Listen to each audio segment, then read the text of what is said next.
Estimados usuarios de T-Vial, sean bienvenidos a Hablando de Tránsito en una nueva temporada. En esta oportunidad nos acompaña el doctor Omar Rebolledo, gerente de Transportes y Comunicaciones de la región Callao, con quien vamos a analizar y comentar un poco el tema del transporte en el primer puerto, ya que este es un tema preocupante desde el gobierno central y también aquí en el gobierno regional. ¿Qué tal, doctor? ¿Cómo se encuentra? Gracias, muy bien. Gracias por la invitación y dar este inicio tan importante, este buen programa, ¿no? Ok. Doctor, el Callao en sí tiene una población mucho menos que la de Lima, evidentemente, es un poco más de 1 millón de pobladores, pero dentro del manejo que usted tiene, con la experiencia que tiene, obviamente, en el tema de transporte, ¿cómo analiza el panorama del Callao en materia de transporte? Recordemos que aquí tenemos combis, taxis colectivos, buses. Hay toda una serie de problemas con respecto a ello. Bueno, uno de los principales problemas de nuestro país es el transporte, ¿no? Tú has visto las encuestas, está Seguridad Ciudadana y siempre salta lo que es transporte público. El gobierno central ha hecho un gran esfuerzo a poder hacer lo de la Autoridad Autónoma de Transporte Urbano, que por fin va a coordinar de manera integrada, ¿no?, a las municipalidades, al gobierno central y a otras instituciones que tienen que ver directamente con este tema. Pero lo que tenemos que entender también es que muchas de las afectaciones o las deficiencias del sistema es producida también por los mismos usuarios. A veces siempre somos de echarle la culpa a los funcionarios públicos que no tienen una buena planificación, todas estas cosas, pero la gente está acostumbrada a bajarse, por ejemplo, de una combi a medio de la calle porque le pide al chofer que lo haga, o estira su mano en cualquier sitio para que el taxi pare. Entonces, estas conductas también son cuestión de que las personas también comencemos a cambiar. La autoridad va a poder dar normas, va a poder regularizar algunas cosas, pero tenemos que poner nuestra parte también. Eso tiene que ver con un tema en sí, que el transporte no es solo un problema a nivel político, también es a nivel social, cultural, educativo. Justamente, y tú lo has dicho bien, el transporte, el tránsito y la seguridad vial son multisectoriales y multifactoriales. Como te señalaba, ¿no?, hay muchas personas, por ejemplo, un caso es los mototaxistas, ¿no? Los mototaxistas normalmente llegan al mototaxi no porque sea su primera opción de trabajo, sino es porque dejaron de trabajar en algún sitio o no pudieron ingresar a trabajar en algún sitio y ingresan a trabajar ahí. Pero eso no significa que estas personas no estén preparadas, capacitadas por los funcionarios, las municipalidades, para que hagan una labor coherente. Nosotros tenemos normas, el Decreto Supremo 007, el 016, que especifican qué cosas tienen que hacer y qué cosas no. Pero muchas autoridades a veces lo dejan de lado. Tenemos que entender que este tipo de sistemas de transporte, digamos, pequeños, que son colectores o ayudan a llegar a los sistemas más grandes, tienen esa función, llegar a un transporte más grande, no de manera regular como se está vendiendo en este momento. Ahora, si bien usted ha asumido la gerencia de transportes en el Callao, el transporte, como lo hemos dicho, es un tema preocupante, es una papa caliente, en pocas palabras. Así es. ¿Qué planes, qué estrategias, qué acciones piensa tomar en la región Callao? Obviamente a la cabeza usted de esta gerencia. Bueno, la Gerencia Regional de Transportes y Comunicaciones del Callao es una gerencia sui generis, ¿no? Porque a diferencia de las demás no manejamos algunas autorizaciones por no tener 2 provincias. Pero eso no nos impide coordinar con la Municipalidad Provincial, como ya lo venimos haciendo, trabajando con la GTU para mejorar algunas cosas que ellos se han dado cuenta que tienen que mejorar, ¿no? Nosotros tenemos la suerte de tener también en la Gerencia de Transporte Urbano de la Municipalidad un funcionario que tiene experiencia en el tema y eso contribuye a que entre técnicos podamos ver la mejor solución. Y más aún, todavía aunado que la ATU ya está en funcionamiento, el presidente de esta autoridad es una persona que conoce mucho el sector y que ya ha comenzado a dar las primeras pinceladas, ¿no?, de trabajos de a dónde están apuntando y qué es lo que quieren hacer. Nosotros no podemos ir en contra de la ATU, porque la ATU tiene una competencia legal mucho mayor que la de nosotros, pero lo que sí podemos hacer, como lo estamos haciendo desde el primer momento por el encargo del señor gobernador, es supervisar, coordinar y ver que las cosas que necesita el Callao se puedan poner en funcionamiento lo más rápido posible, ¿no? Al momento, ¿qué es lo que necesita el Callao en materia de transporte y cómo lo piensan desarrollar? ¿Es un plan a corto, mediano, largo plazo? ¿Cómo se va a implementar? Bueno, el transporte, el cambio es un cambio a largo plazo, ¿no? El que diga que lo va a hacer de la noche a la mañana es una mentira. Hay concesiones, hay rutas autorizadas, hay modelos de planes reguladores, pero lo más importante es con lo que se empezó, ¿no? Desarrollar ya las líneas del tren que hace que un transporte masivo pueda llegar a una persona de un lugar a otro con un tiempo estimado cierto, digamos así, ¿no? Lo que ahorita no puede ser, tú te subes en una combi o un bus, no sabes cuánto tiempo te demorará realmente. Entonces, esto es uno de los principales ejes en los cuales se tiene que seguir trabajando. Y lo más importante, el gobierno regional está trabajando en algunos proyectos ya para interconectar estas líneas del tren. Porque lo importante es no desatender a la zona de Ventanilla, Pachacute, que son casi el 40% de la población del Callao. Claro, si bien es cierto, por el momento se tiene lo que es la línea amarilla que llega hasta Cantacallao, desde Javier Prado. Es de alguna manera una interconexión de Lima al Callao y facilita de alguna manera, pero como usted señala, pues no se sabe cuánto tiempo toma, porque tomando pues evitamiento y una carretera es muy difícil establecer el tiempo de llegada, y la línea 2 que está en proyecto van a ser grandes beneficios para avanzar en el tema del transporte. Pero ¿qué se va a hacer con respecto a lo demás? Si bien existen algunas líneas autorizadas, tenemos el tema también pues de las combis y de las mototaxis. ¿Se planea reordenarlas, sacarlas del camino? ¿Qué es lo que se planea con respecto a ellos? Claro, lo que pasa es que estas competencias en este momento son de la Autoridad de Transporte Urbano. Ya. Ellos son los que van a definir cuál va a ser la planificación para poder cambiar las rutas, designar rutas nuevas, ver por dónde van a funcionar el transporte, no el tránsito. Claro. En este caso es importante ver a qué están haciendo esos lineamientos que responden a un trabajo no de un día, sino un trabajo articulado ya con el Ministerio y con los gobiernos regionales, en los cuales ya se han diseñado algunas líneas de acción. Y podemos ver, ¿no? Lo principal es que en Lima ya comenzaron las reformas con los corredores viales que llegan hasta el Callao, pero tenemos que darle continuidad, pero esa continuidad también tiene que ser una continuidad legal. Y es importante porque tampoco podemos ir en un Estado de Derecho como el que tenemos nosotros, erradicar contratos de concesión sin darle pues las garantías a la otra parte, porque si no la gente no va a querer invertir en transporte. Claro, de alguna manera es el problema, ¿no? Y también cuando se invierten en esos tipos de corredores al inicio, como ha ocurrido con Lima, se genera cierta confusión, congestión, porque la gente desconoce cómo es el sistema, cómo debe operar, pero debemos adaptarnos porque es parte de la modernidad, ¿no? Porque no podemos vivir toda la vida entre combis y mototaxis. No, y algo que también es muy importante señalar y que lo hablamos hace un momento, ¿no? Uno de los grandes problemas de los corredores viales es que la gente sigue usando transporte informal que es paralelo. Y eso nos pasa, como te decía, porque la gente no está educada y sensibilizada que tiene que comenzar a usar el transporte formal. ¿Y por qué es importante utilizar el transporte formal? Porque uno te brinda las garantías, sabes que no te van a asaltar, tienes la posibilidad que en un accidente de tránsito te va a cubrir los accidentes de tránsito, pero lo más importante es que vas a comenzar a descargar la cantidad de vehículos que hay en una vía.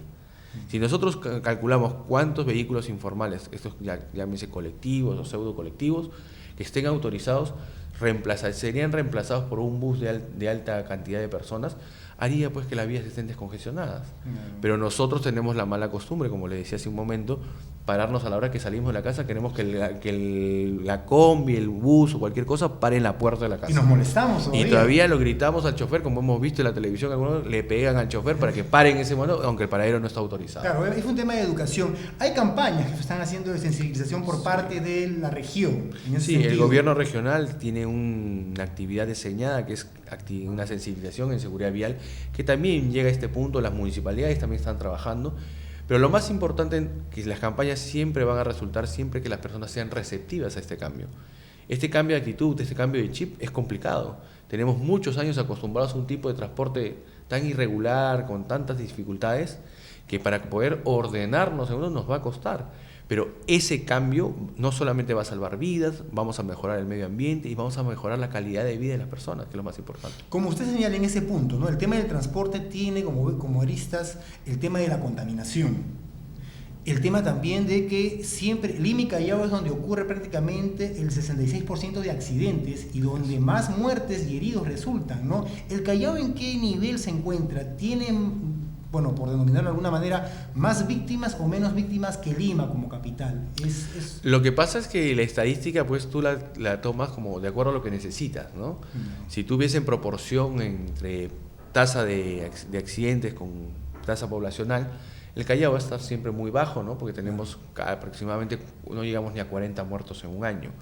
Pero eso no implica que no sigamos trabajando en esto, ¿no? Claro. Y hay que comenzar a ver, porque en los últimos 3 años la tasa de accidentalidad en el Callao ha comenzado a subir.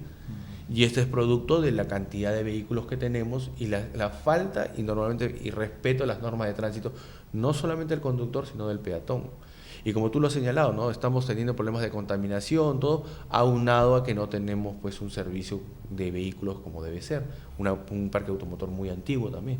Lo que se suma también, comentando con algunas personas, porque también uno es usuario de esos vehículos, algunas combis también sirven como un instrumento para la delincuencia. A veces hay cobradores, Sí. choferes que están en combinación, y a veces el pasajero que se queda al final, o los pasajeros que se quedan al final, o a veces están acordados con un grupo de delincuentes que van a subir. Tenemos ese tema también de por medio. Sí, y en ese caso sí, yo sí no me gustaría satanizar a las combis, porque es igual el mismo sistema que uno sataniza a las motos, ¿no? Claro.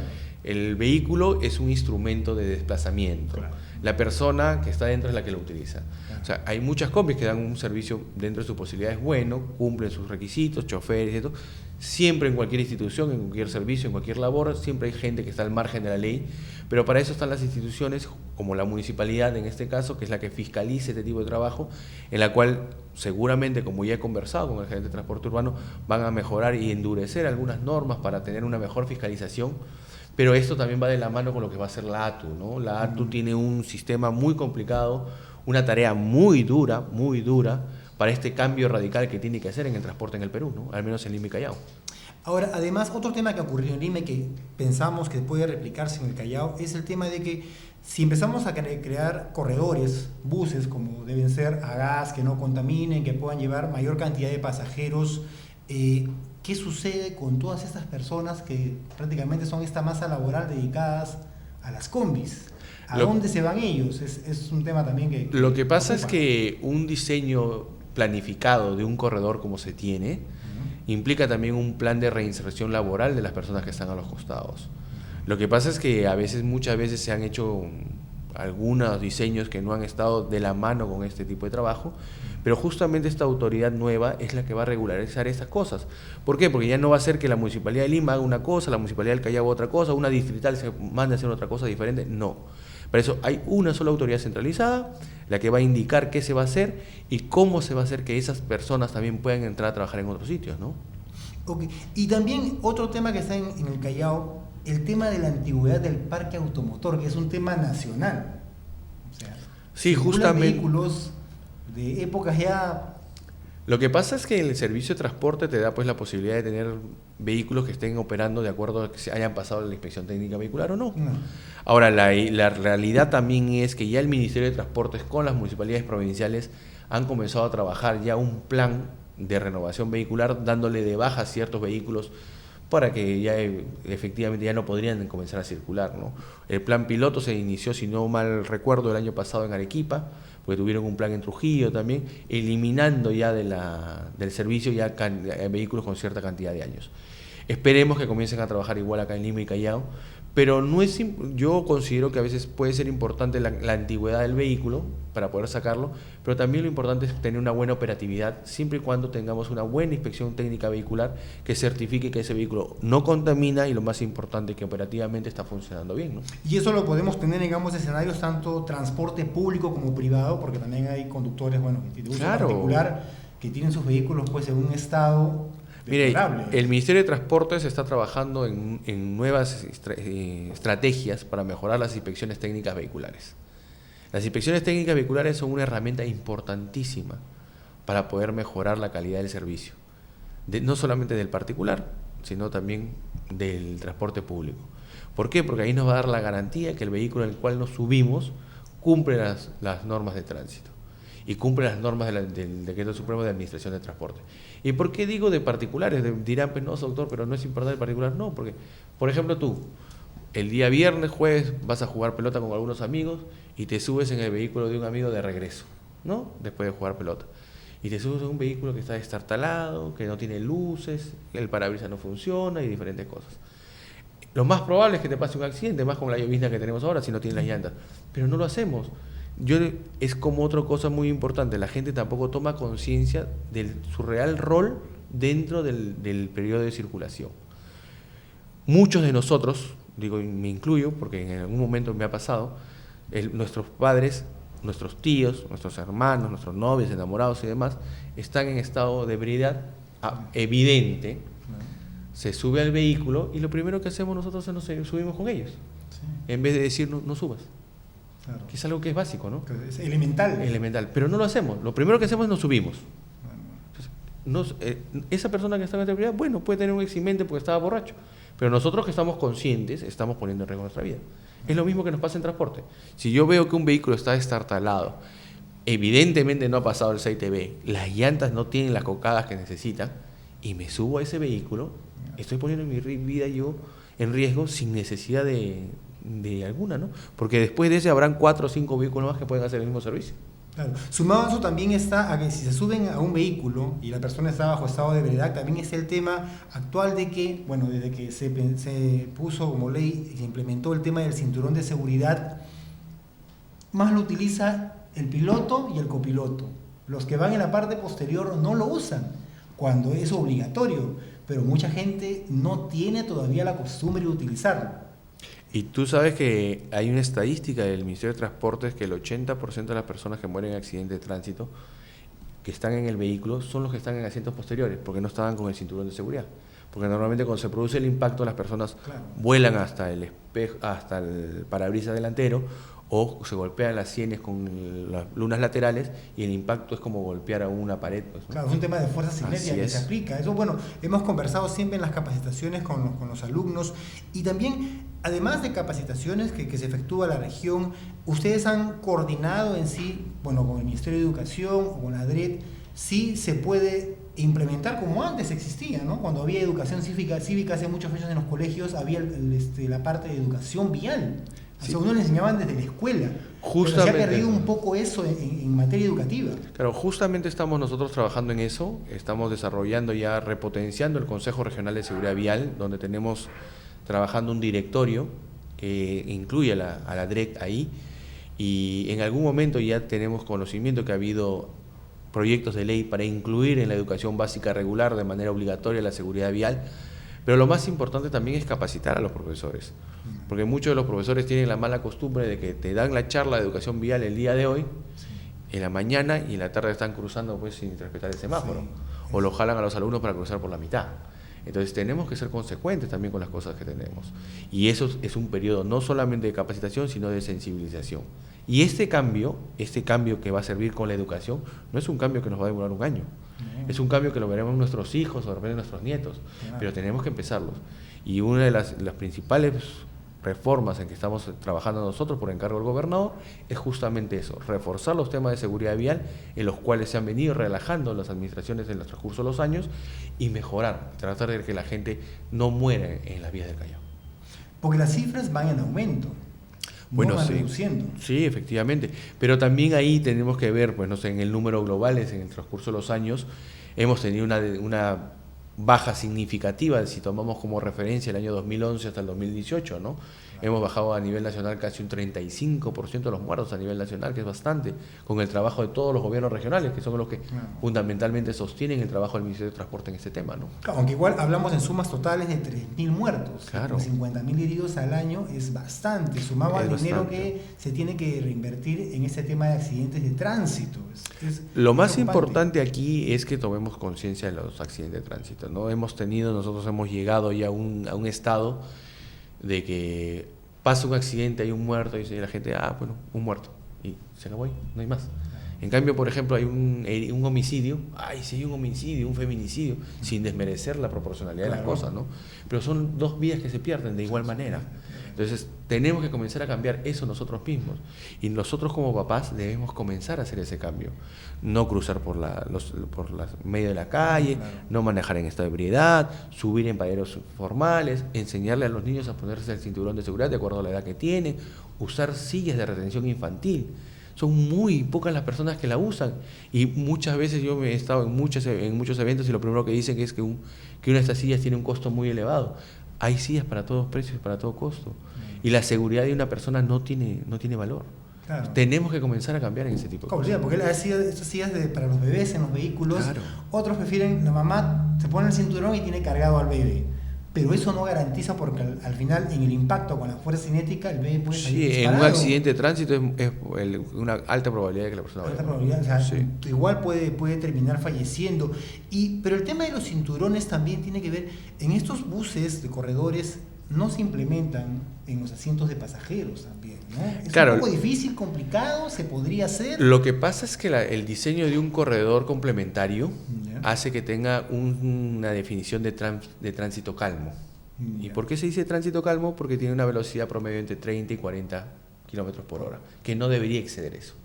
Entonces, en esa velocidad, aunque no te pongas el cinturón de seguridad, en un impacto tendrías muy poca probabilidad de tener una herida o una lesión grave. Puede ser solo un golpe. Por eso es que el diseño de los corredores viales se dan con eso, ¿no? Con un tránsito calmo que no puedan exceder de 40 kilómetros por hora.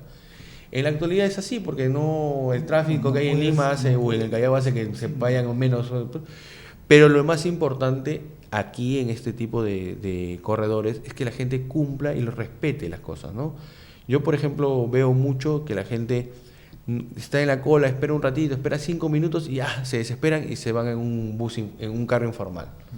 En el carro informal a la gente no le importa llegar en 5 minutos en una distancia que debió estar en 40, pero ya llegó.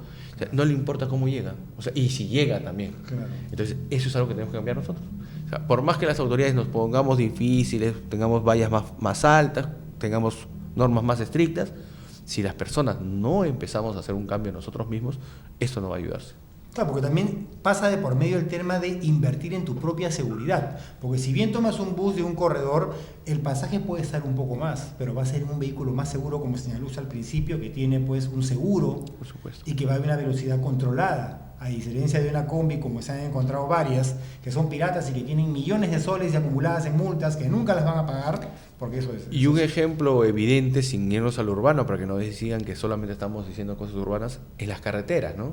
Sí. Nosotros vamos de Lima a Ica, tenemos varias empresas que hacen servicio regular, pero la gente prefiere pararse en los sitios que son informales, subirse a una van que te va a ir a 120, 130 kilómetros por hora o 180 kilómetros por hora.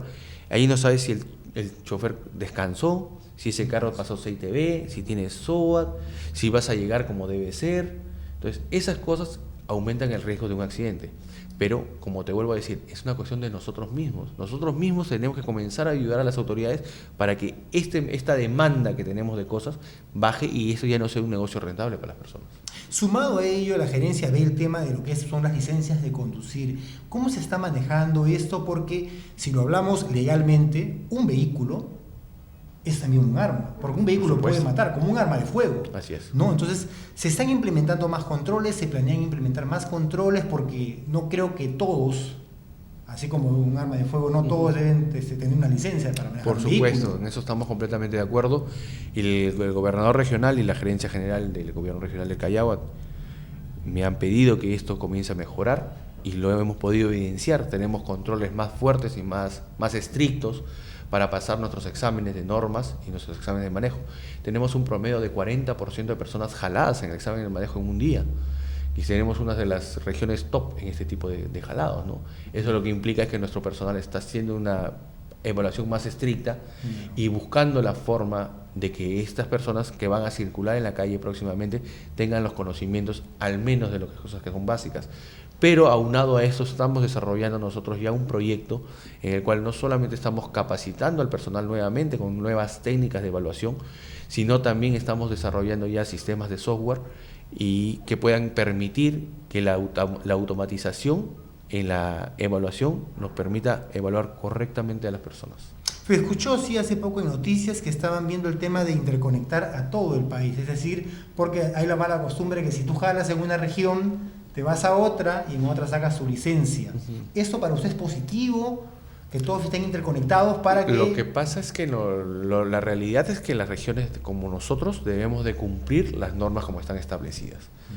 Si tú tienes una dirección de Lima, tienes un examen médico de Lima, no puedes dar en el gobierno regional de Lima provincias, porque la norma no te lo permite.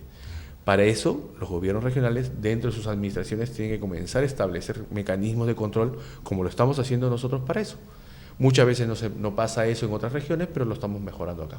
Claro, porque es un peligro, o sea, manejar un vehículo si no has pasado el control psicológico y también el tema del manejo de la conducción del vehículo es alto riesgo. Pues. Tener una persona que no tenga la destreza para conducir un vehículo y que, bueno, si tiene algún problema psicológico, tome un vehículo, es un arma pues letal que puede cobrar vidas como las viene cobrando. Y tenemos cifras altas de heridos, y cuando justo se hablaba en capacitaciones, no solo hablamos de heridos pues con golpes o monitores, no hablamos gente que queda cuadraplégica, postrada a una silla de ruedas, y no solo se ven afectados tanto conductor como peatón o peatones que son víctimas, sino también las familias, porque son todos los que se ven inmersos dentro de este problema. Pero lo que tenemos que ver acá también es que es muy importante recalcar, ¿no? Nosotros dentro de los países de Latinoamérica estamos en bajo del promedio de accidentes de tránsito, muertos y heridos.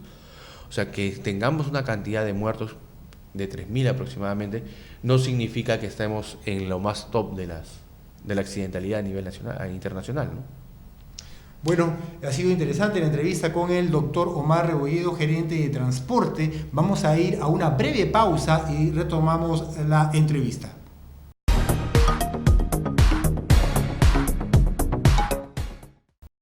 Regresamos con Hablando de Tránsito, seguimos con el doctor Omar Rebolledo, gerente de transportes de la región Callao, con quien estamos viendo la problemática en la región Callao y qué planes se están implementando. Hablábamos de que se iban a implementar corredores viales en el Callao, es lo que se proyecta. ¿Se tiene una fecha establecida? ¿Cómo se va a manejar esto? Bueno, como te mencionaba hace un momento, ese tipo de trabajo lo está haciendo la ATU, porque es la autoridad competente para este tipo de transporte. Nosotros estamos desarrollando ya con el Ministerio de Transporte algunas acciones complementarias a lo que va a hacer la ATU para mejorar la interconectividad justamente de los medios de transporte masivos que tienen ellos. Y esto es un trabajo a largo plazo, ¿no? Porque es un proyecto que se tiene que comenzar a hacer, tiene pasos. Estamos pensando hacer transportes de mayor cantidad para poder interconectar la zona de Ventanilla, que es la que se ha quedado descuidada porque los metros no llegan allá. Y tenemos, como te decía hace un momento, casi 40% de la población del Callao en esa zona, ¿no? Y en ese tema de implementar, como la línea 2 hacia Ventanilla, ¿tenemos los carriles suficientes como para implementarlo? Porque tenemos a veces avenidas muy angostas, con 2 o 3 carriles.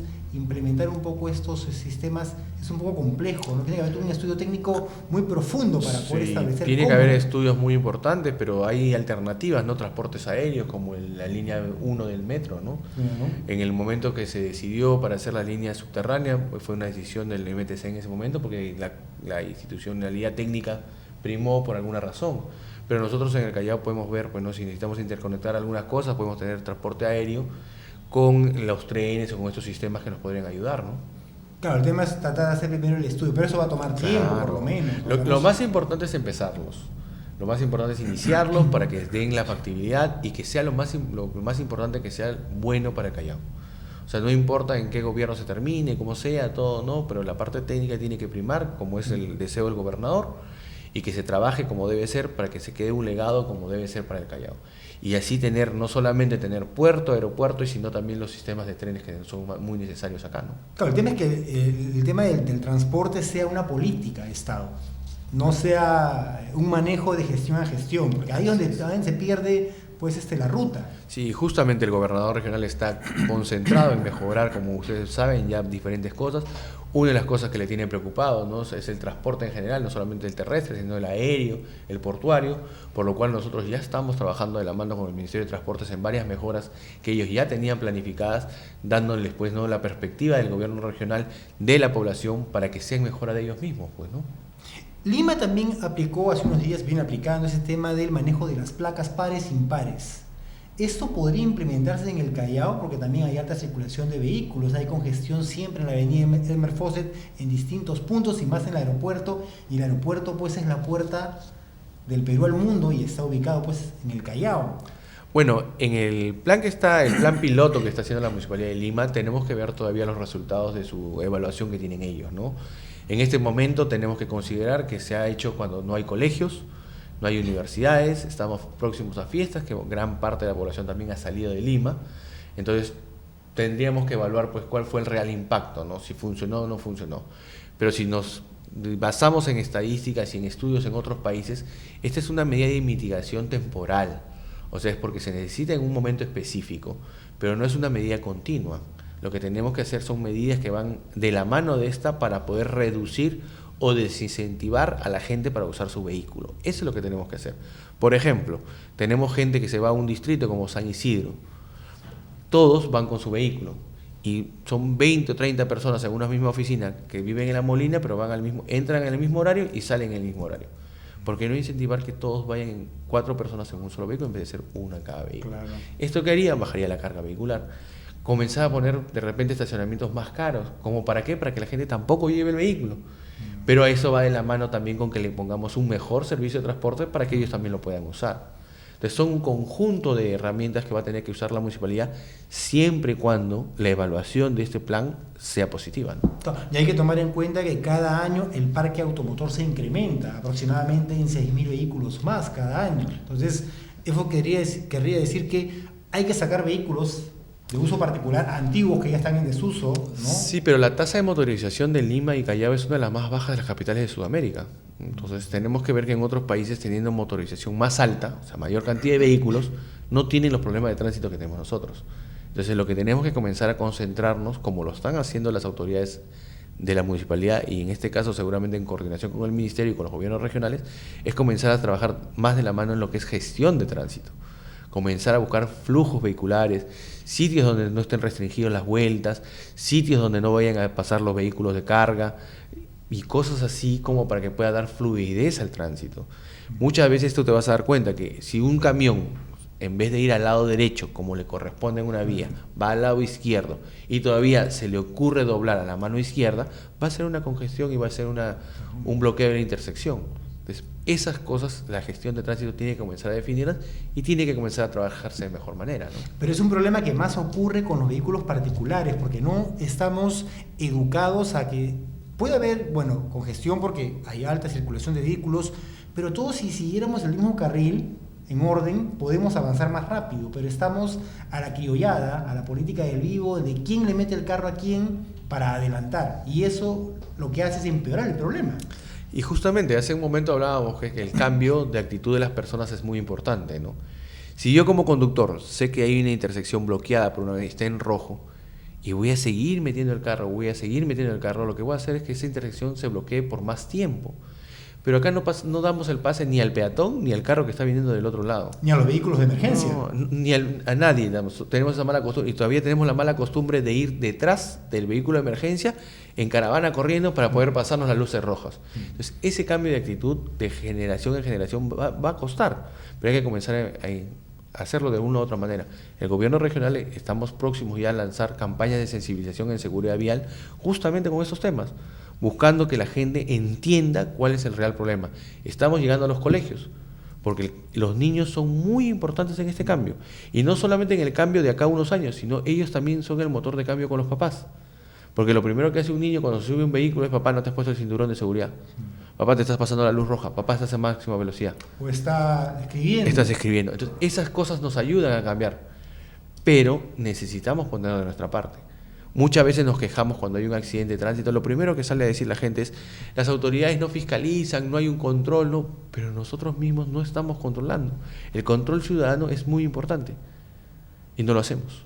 No, es que pasa por un tema educativo, ¿no? Pero además es importante sensibilizar, educar. Y usted, bueno, como especialista, además, como gerente, como especialista en el tema de las papeletas, ¿está suficiente o debería subir más para que la gente tome conciencia? Porque a pesar que tenemos papeletas altas, igual cometen infracciones. Claro, lo importante en una papeleta no es la parte pecuniaria, sino es el cumplimiento de la sanción de manera eficiente. Si, por ejemplo, a mí me van a poner una sanción que no maneje un año, debo de estar suspendido por un año. No es posible que gente que esté suspendida siga manejando. Entonces, estas conductas son las que tenemos que cambiar. El incumplimiento es altísimo en papeletas. Lo que hace la gente es presente escritos, avanza, hasta que la papeleta termina prescribiendo. Claro. Y no paga. Entonces, eso es lo que tenemos que buscar, ese cambio, esa cultura de, como tú señalas, de Pepe el Vivo, que no quiero pagar, eso es lo que tenemos que cambiar. Pero no solamente está en el conductor que hace el trabajo, sino en el empresario que contrata al conductor también. Porque si el empresario no es consciente que le está entregando su vehículo a una persona que no cumple las normas y que mañana o más tarde le va a causar un perjuicio, si hablemos de un bus que cuesta más de $150,000, se estrella, mi herramienta de trabajo la voy a perder. Mi inversión se va al agua. Entonces, eso es lo que tienen que tomar en conciencia los empresarios también. Claro, porque aquí hablamos de por medio vidas, no solo la Así persona. es. O sea, por 50.000, pero hablamos del tema de cuántas personas pierden la vida por el tema de un vehículo que no circula. Además, ¿cómo usted ve el escenario? Hablábamos hace un momento, dijo usted un tráiler, ¿no? El Callao tiene vías en las cuales hay vehículos, pues, de gran dimensión, como la avenida Néstor Gambetta, donde circulan, y son un tema de un problema a la hora de circular por esas zonas, se genera gran congestión. ¿Esto se va a ordenar por horarios? ¿A qué hora pueden circular o no deben circular? ¿Está ordenado? No, lo más importante que se está trabajando el gobierno regional del Callao con el Ministerio de Transportes en hacer un proyecto que ya se estaba avanzando bastante bien, es hacer un antepuerto o un sitio donde se puedan estacionar los camiones para que puedan ser desplazados solamente cuando les toque los turnos. Esto va a aliviar, pues, ¿no?, la congestión vehicular en la mayoría de las arterias importantes del puerto. Pero acá también surge otro problema. Nosotros estamos evaluando la posibilidad de poner estos centros de estacionamiento en algunos sitios cercanos, pero también necesitamos dotarlo, pues, de seguridad, servicios y todas esas cosas, ¿no? Es por eso que estamos trabajando en la mano con el Ministerio de Transportes justamente para esta mejora, ¿no? Y con respecto a, bueno, para agilizar el tránsito, siempre se ha hablado, la solución es generar obras viales, ¿no? En el Callao tenemos, bueno, esos intercambios que están ubicados aquí en el Óvalo de la Perla y en Colonial con Guarachalaca. ¿Se planean implementar más óvalos o más obras de este tipo o tenemos suficientes? No, las obras siempre son importantes, ¿no?, para mejorar la transitabilidad y que sea un transporte sostenido. Pero lo más importante es que las vías que tengamos, desarrollarlas de la mejor manera. Nosotros también nos damos cuenta que hay muchas de las vías que corresponden o al Ministerio de Transportes o a la Municipalidad Provincial que tienen algún grado de deterioro. Esto también produce accidentes, produce que la gente vaya a menos velocidad o produce que haya vehículos mayormente malogrados por alguna deficiencia del hueco, cayó, se bajó la llanta, diferentes cosas. Esto, imagínate en el caso de que se malogre un tráiler, la congestión que también causa. Entonces, en eso sí estamos viendo la forma de que el Ministerio de Transportes pueda entregar al gobierno regional mayor cantidad de vías para también nosotros contribuir en el mantenimiento y en las mejoras de infraestructura. Tenemos mejoras con infraestructura como la avenida Santa Rosa, que ya está por terminarse, que es una obra que va a descongestionar la ida al aeropuerto. Tenemos algunos intercambios ya que se han comenzado a desarrollar ya en el SNIP para poder empezar a desarrollarse, pero eso tiene un periodo de maduración, ¿no? Porque no solamente se me ocurrió hacer un intercambio en un sitio, claro, todo viene con un estudio y con un presupuesto que tiene que haber una aprobación, es un proceso para poder generar y poder liberar qué vías pueden hacer, porque a pesar de que se habló de esta denominada que se construyó hace muchos años vía expresa de Fawcett, la congestión es terrible en esa avenida en horas punta, ¿no? Horas pico. Claro, es que el problema es tú sigues una vía expresa, pero descongestionas en un sitio que está atorado. Claro. Entonces, ese tipo de continuidad es la que tienen que trabajar los alcaldes. Porque sale un cuello de botella a la altura del puente. Entonces, es un caos. La policía hace pues sus esfuerzos de tránsito para poder liberar y avanza poco a poco, pero también está pues la cultura del vivo que se quiere meter, porque todos quieren llegar a su trabajo, todos quieren trabajar, movilizarse, todos quieren, evidentemente. Pero igual, o sea, hay que entender pues que hay que ir con paciencia, ¿no? Y también salir a tiempo. Claro, lo que pasa es que, como hablamos hace un rato, ¿no?, la gente no está sensibilizada ni concientizada que debe respetar a los demás. La gente se mete, la gente cruza por donde sea, la gente tira su basura en cualquier sitio y diferentes cosas, ¿no? Entonces, si comenzamos a recuperar estos valores ciudadanos, vamos a tener una mejor calidad de vida. Y esto influye directamente en el tránsito de una ciudad. El tránsito de una ciudad es el reflejo de su sociedad. Y así podemos darnos cuenta. Nosotros hemos venido teniendo problemas con feminicidios, con homicidios, con delincuencia, con diferentes cosas. Producto de este estrés de las mismas personas es que tenemos ese tipo de tránsito también. Con el conocimiento y la experiencia que usted tiene, ¿cómo cree que nos ven en el mundo a la región Callao siendo la puerta pues del Perú? Cuando todos los extranjeros llegan por el Callao. ¿Cómo cree que nos ven en el tema del transporte? Bueno, en el tema del transporte, el Callao es una de las provincias constitucionales en el mundo rara, que siendo tan pequeña tiene todos los modelos de transporte. Ahora está a punto de tener el tren, que es el que le estaba faltando, pero tiene puerto, aeropuerto, tren, servicio y todo. Entonces, ellos nos ven como un modelo. Tenemos también una de las tasas más bajas de accidentalidad en los países de Sudamérica. Entonces, eso también es importante. Y también nos ven como personas que siempre estamos de la mano con mejorar, con progresar. que son muy carismáticos, muy afectuosos, ¿no? Y muchos de los artistas internacionales, por eso que reconocen mucho al Callao. Entonces hay que seguir hay que buscar esa identidad chalaca que se tiene para comenzar a trabajar en eso mismo, ¿no? Tenemos que mentalizarnos, Así ¿no? es. Si no cambiamos ese chip o sea, podemos dar más, podemos contribuir, no va a cambiar esa escena. Y utilizando de repente una frase que se utilizó en algún momento en una campaña de seguridad vial, es yo hago el cambio, ¿no? O sea, yo voy a ser el que haga el cambio. Si no lo hago yo, nadie lo va a hacer. Claro, es que en el tema del transporte, o sea, cuando ocurre un accidente de tránsito, como hablábamos hace un momento, pues el problema no solo arrastra a familias, arrastra a diversas personas, como si recordamos hace algunas semanas esta profesora en Miraflores, en la avenida Benavides, era una profesora con una carrera hecha, que salía de trabajar, pero lamentablemente manejaba texteando y terminó arrollando a otras personas. O sea, cómo tu vida puede dar un vuelco, un giro, totalmente en una fracción de segundos por una acción irresponsable al volante. Y no solamente dar vuelta a tu vida, ¿no? Sino toda la vida de las personas que están a tu lado todo. Y las personas que fueron accidentadas. Tus familias, todo. O sea, ella ahora, está recluida en un establecimiento penitenciario, las personas han quedado con lesiones, pero o sea, ¿cómo todo puede cambiar en segundos? Segundos. Y tenemos que, hay que darnos, lamentablemente, pues hay que darnos pues un golpe, ¿no? Contra la pared para tomar conciencia y recién cambiar. O sea, esperamos lo grave para recién, oye, no debemos hacerlo. Y es que eso, la gente recién toma conciencia cuando les pasa a alguien muy cercano a ellos o a ellos mismos.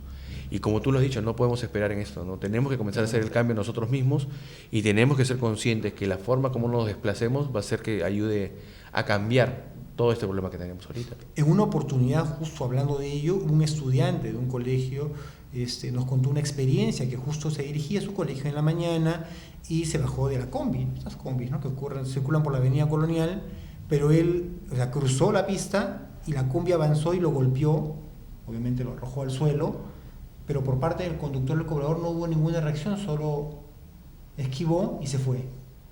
También tenemos ese tema, o sea, no auxiliamos. Pero ahí, por ejemplo, hay algo que es muy cierto, ¿no? La combi no estaba vacía, pues. Y ninguna de las personas que estuvo adentro se lo reclamó. No es solidaridad.